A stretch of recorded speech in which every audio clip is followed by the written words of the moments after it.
আল্লাহ রাসূল সম্বন্ধে বলা হয় অনেক বিবাহ করেছেন। আল্লাহ রাসূল বলে যে আয়েশা রাদিয়াল্লাহু তাআলা আনহাকে নিয়ে বলে, আয়েশা রাদিয়াল্লাহু তাআলা আনহাকে আল্লাহ রাসূল 9 বছর বয়সে বিবাহ করেছেন।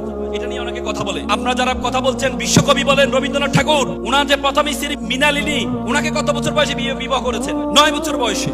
রাম সীতাকে বিবাহ করেছে কত বছর বয়সে? 6 বছর বয়সে।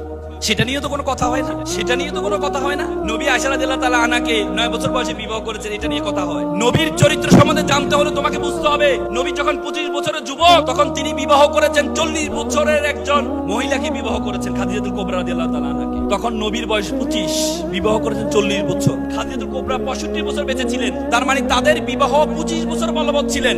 25 বছর বলবৎ খাদিজাতুল কুবরা জীবিত থাকা অবস্থায় আল্লাহর রাসূল কাউকে বিবাহ করেন নাই। তাহলে 25 বছর যদি বয়সে বিবাহ করেন, 25 বছর বয়সে যদি সংসার হয়, তাহলে 50 বছর পর্যন্ত আল্লাহ রাসূল কাউকে বিবাহ করেন নাই। তার মানে তোমরা কি ভাবো? যুবকের যৌবন